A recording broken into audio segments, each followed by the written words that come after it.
On the morning of January 7th, 2014, every modern heating system in Hickory Township failed within 6 hours of each other.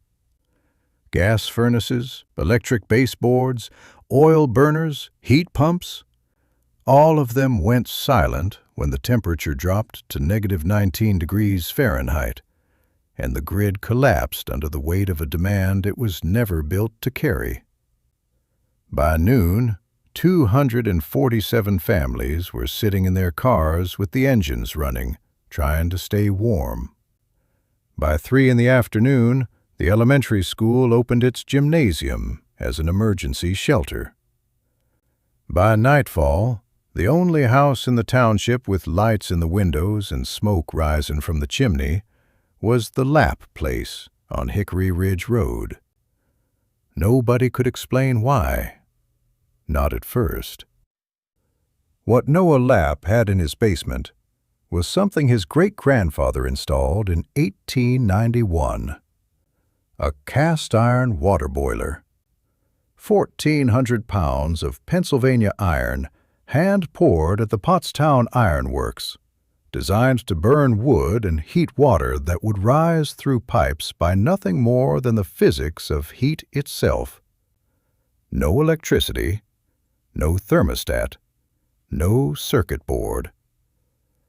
It had heated that house through 123 winters without stopping once. And on the coldest night in 60 years, when every modern system in the township went dark, that boiler kept running like it had never heard of the 20th century. But I am getting ahead of myself. Let me tell you about Noah Lapp, because you need to understand what it meant to be the man who refused to replace something everyone else had thrown away 3 generations ago. Noah was 41 years old in the winter of 2014. He farmed 80 acres of corn and hay on the same land his great-grandfather had cleared in 1889. The house was the original structure: clapboard siding, tin roof, a stone foundation that went down 6 feet into Pennsylvania clay. The basement was not finished. Dirt floor, stone walls, a single bulb hanging from a wire. And in the center of that basement, taking up a space roughly the size of a compact car, was the boiler. It was not beautiful. The cast iron was black with a century of soot. The firebox door was held shut with a latch that had been forged by hand. The water pipes that ran up through the ceiling were 2-inch wrought iron, painted over so many times that the threads were barely visible. There was a pressure gauge on the front, a brass dial with a needle that had not moved in 40 years, because the system ran at such low pressure that the gauge could not detect it. And bolted to the side, just above the ash cleanout door, was a small brass plate that read, Pottstown Iron Works, 1891. Below that, written in white chalk that had faded but never been erased, was a single line. Cleaned 3/15/73. Do not replace. Noah had asked his father about that line once when he was 12 years old. His father had looked at it for a long time before answering. "Your grandfather wrote that," he said. "The year the oil embargo hit.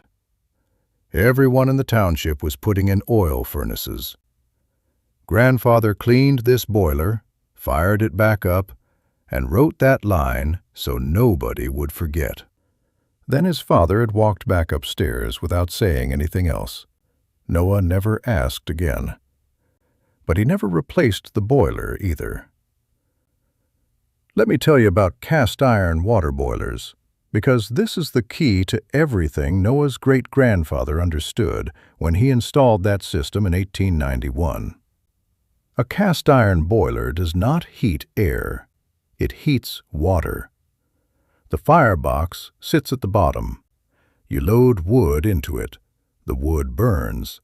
The heat transfers through the cast iron into the water jacket that surrounds the firebox. Hot water is less dense than cold water. It rises. The hot water rises up through the pipes into radiators on the first and second floors. The radiators release the heat into the rooms. The water cools. It sinks. It flows back down through return pipes into the bottom of the boiler. The cycle repeats. No pump, no electricity. Just heat and gravity and the fact that hot water rises. Cast iron holds heat longer than steel. A half-inch of cast iron will stay warm for 30 minutes after the fire goes out. Steel cools in 15 to 18. That thermal mass is the difference between a house that holds 70 degrees all night and a house that drops to 50 by morning. The house Noah inherited was 1,800 square feet across 2 floors, stone walls 2 feet thick. The boiler his great-grandfather chose was sized precisely for that space. 1,400 pounds of iron to heat 1,800 square feet. Noah's great-grandfather understood that. He also understood that wood was free if you owned timber. Gas was not. Oil was not. Electricity was not. A man who heated his house with wood he cut himself owed nothing to anyone. That was the philosophy.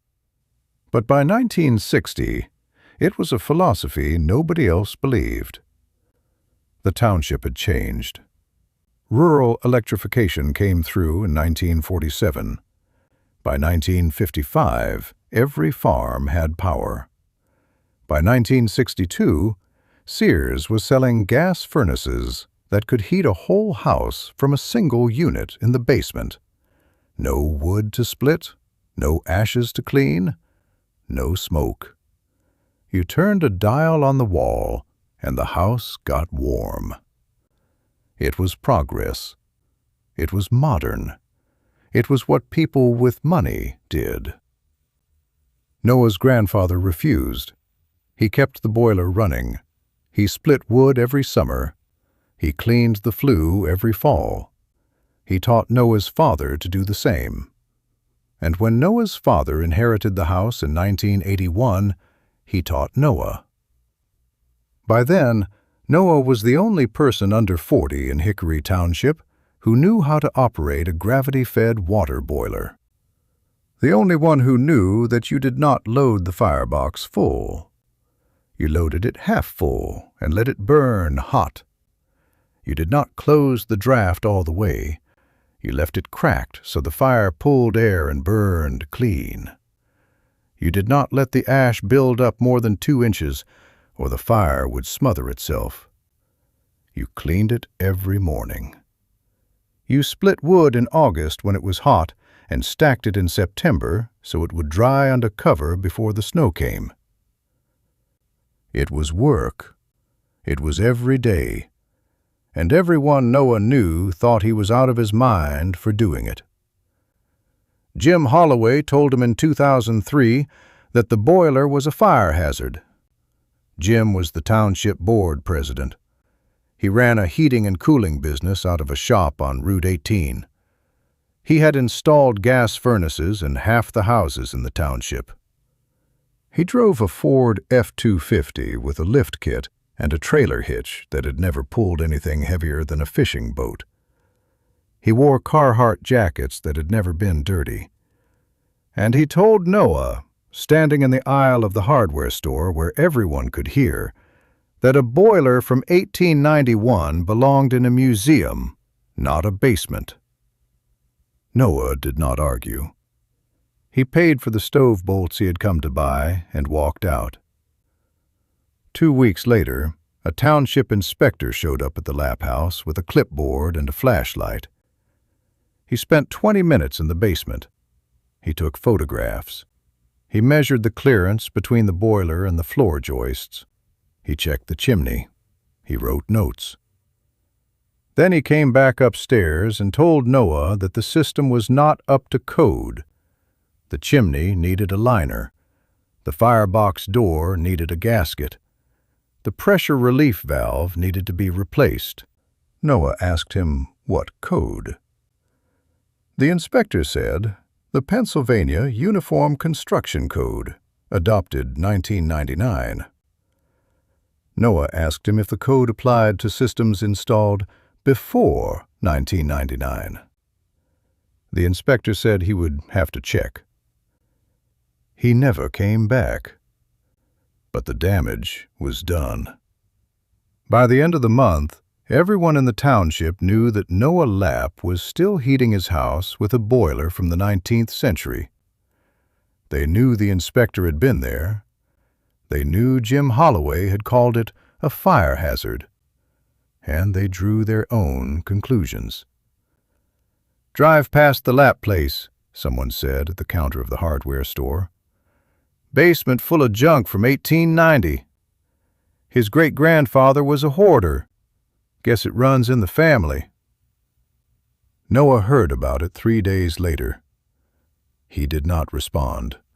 He went home, split a cord of oak, and stacked it in the woodshed. The boiler did not care what people said. It only cared whether there was wood in the firebox. Let me pause here and ask you something. Have you ever kept something everyone told you to throw away?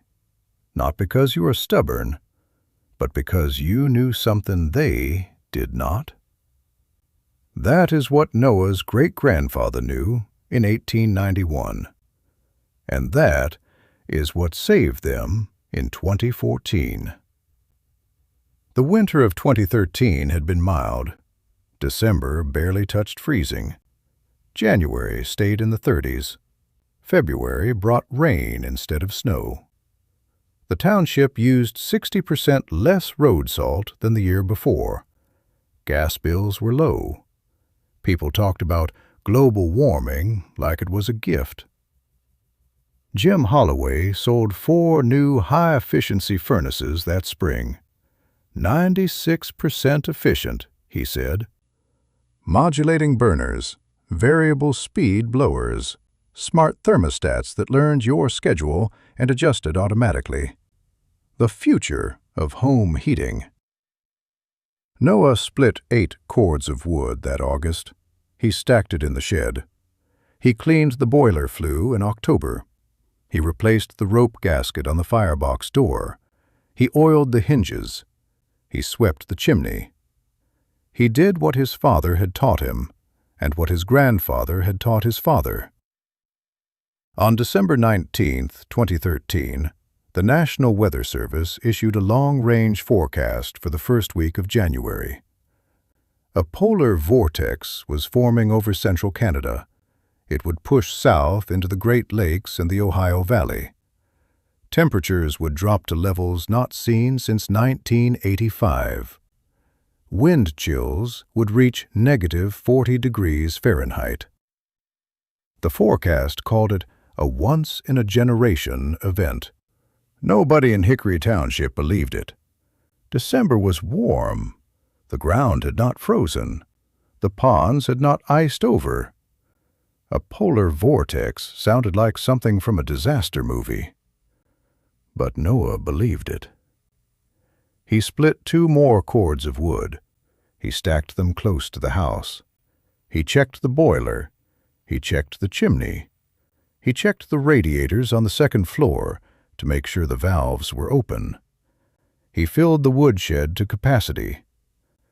And on the morning of January 6th, when the temperature dropped to 8 degrees overnight and kept falling, he went down to the basement. The firebox was cold. He had let it go out 3 days earlier. The forecast had said temperatures would stay in the 40s through New Year. He had trusted that.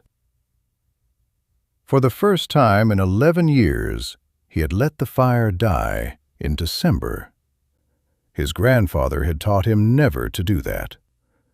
Never let the fire die between November and March, his grandfather had said. The weather will lie to you. The calendar will not. Noah opened the ash door. He cleaned out the residue from the last burn. He crumpled newspaper. He split kindling from a piece of dry pine. He built a small fire in the center of the firebox. He let it catch. He added larger splits. He opened the draft. Within 20 minutes, the fire was pulling air hard enough that he could hear it. Within 40 minutes, the water in the boiler began to warm. Within an hour, the radiators on the first floor were starting to tick as the hot water reached them. By noon, the house was 68 degrees. By noon on January 7th, the temperature was -12 degrees Fahrenheit. By 2 in the afternoon, it was -19. The wind was blowing 30 miles per hour out of the northwest. The wind chill was -45, and the grid collapsed. Let me tell you about the winter of 2014, because a single storm in it changed how an entire township understood what modern meant. The electrical grid in Hickory Township was built in 1952. It was designed to carry power for lights, refrigerators, and water pumps. It was not designed to carry power for 247 houses, all running electric heating systems at maximum capacity at the same time. When the temperature dropped below -15, every house in the township that had electric baseboard heat turned on. Every house that had a gas furnace turned on the electric blower. Every house that had a heat pump turned on the backup electric coils. The demand spiked to 4 times the normal load. At 11:47 in the morning, a transformer on Hickory Ridge Road overheated and shut down. At 12:03, a second transformer failed. By 12:30, 6 transformers were offline, and half the township had no power. The utility company dispatched repair crews, but the temperature was so cold that the hydraulic fluid in the bucket trucks would not flow. The crews could not lift the buckets, could not reach the transformers. They called for backup equipment 2 hours away. By 2 in the afternoon, the entire township was without power. Gas furnaces need electricity to run the blower and the ignition system. Without power, they do not work. Oil burners need electricity to pump the fuel and ignite the flame. Without power, they do not work. Heat pumps are entirely electric. Without power, they are metal boxes that do nothing. Within an hour, every modern heating system in Hickory Township was silent. The temperature inside the houses began to drop. 70 degrees at 2 in the afternoon, 65 degrees by 3, 60 degrees by 4, 55 degrees by 5. The sun set at 5:18. The temperature outside dropped to -23. People called the utility company. The utility company said crews were working as fast as they could. People called the township office. The township office opened the elementary school gymnasium as an emergency shelter. People called their neighbors. Their neighbors had no power either. By 6 in the evening, families were sitting in their cars in their driveways with the engines running and the heaters on, trying to stay warm. By 7, the first families started arriving at the school. By 8, there were 60 people in the gymnasium. By 9, there were 112. Jim Holloway was one of them. He sat on a fold-in chair with his wife and 2 daughters, wrapped in blankets the Red Cross had brought in. His house had dropped to 48 degrees before he gave up and drove to the school. His high-efficiency modulating gas furnace with the smart thermostat was sitting in his basement doing nothing. At 9:47 that night, someone asked if anyone knew whether the Lapp place had power. Jim said he did not think so. The whole township was out. But someone else said they had driven past the Lapp place on the way to the school. There were lights on, and smoke coming from the chimney. Jim did not say anything, but he thought about the boiler in Noah's basement, the one he had called a fire hazard, the one that did not need electricity. Now, let me pause here and tell you something about what Jim was thinking in that moment, because this is where the story turns from a question of technology to a question of what a man is willing to admit when his family is cold and the system he built his career on has failed. Jim had sold HVAC systems for 32 years. He had installed over 400 gas furnaces in 3 counties. He had told every single customer that modern heating was safer, cleaner, more efficient than anything that came before it. He believed that. He had built a business on that belief. And now he was sitting in a high school gymnasium at 10 o'clock at night because every system he had ever installed needed the one thing nobody could provide: electricity. At 11 o'clock, Jim Holloway got in his truck and drove to the Lapp place. The house was warm. Not just warm. 72 degrees. The radiators on the first floor were hot to the touch. The windows were fogged from the inside. The kitchen light was on. Noah was sitting at the table with a cup of coffee. Jim stood in the doorway for a long time before he said anything. Then he asked if he could see the boiler. Noah led him down to the basement. The boiler was running. The firebox was glowing orange through the cracks around the door. The water pipes were hot. The pressure gauge read 0 because the system did not build pressure. It did not need to. The water rose because it was hot. It fell because it cooled. It had been doing that since 1891. Jim put his hand on one of the pipes. He held it there. He could feel the heat. He could feel the water moving inside. He looked at the boiler. He looked at the brass plate. He looked at the chalk line below it. Cleaned 31573. Do not replace. He said, "I was wrong about the fire hazard. This thing, it works." He did not say anything else. He did not apologize for calling Noah a hoarder. He did not apologize for sending the inspector. He just stood there in the warmth and felt the difference between a system that needed the grid and a system that did not. Asking Jim to endorse a 123-year-old boiler was like asking a man who had spent 40 years selling modern HVAC systems to admit that progress had been a lie. He could not say that. But he could stand there in the warmth and feel the difference. Noah did not gloat. He did not say, "I told you so." He just asked Jim if his family needed a place to stay. Jim said they were at the school. Noah said the school would be cold by morning. The boiler could heat the house. There was room. Jim went back to the school. He brought his wife and daughters to the Lapp place. They slept in the upstairs bedrooms.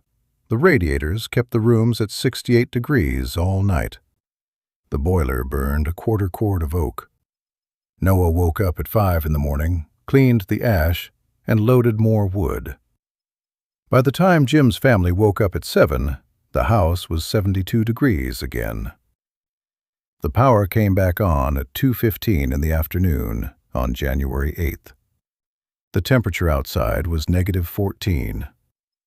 The utility company had brought in crews from 3 counties. They replaced 6 transformers. They rerouted power through backup lines. They restored service to the entire township in stages over 6 hours. By 8 that evening, every house in Hickory Township had power again. Gas furnaces kicked on. Electric baseboards glowed red. Heat pumps hummed. Thermostats climbed back to 70 degrees, but 12 families did not turn their heat back on right away. They drove to the Lapp place. They knocked on the door. They asked Noah if they could see the boiler. Noah let them in. He led them down to the basement. They stood in a circle around the boiler. They looked at the cast iron. They looked at the firebox. They looked at the brass plate. They looked at the chalk line. One of them asked how long it had been running. Noah said 123 years. Another asked how much wood it burned. Noah said 4 cords a winter, sometimes 5, depending on how cold it got. Another asked if it had ever broken down. Noah said no. His great-grandfather had built it to last. It had. And then one of them stepped forward. It was the township inspector. The same man who had come to Noah's house in 2003 with a clipboard and a flashlight. The same man who had written the violation report. He stood there looking at the boiler for a long time. Then he said, "I was wrong about the code. This system is grandfathered. It always was. I just did not want to admit I did not understand how it worked. I thought if it was old, it had to be dangerous. I was wrong about that, too." Nobody called it a fire hazard after that. Nobody called Noah a hoarder. They just stood there and looked at the only heating system in the township that had not failed.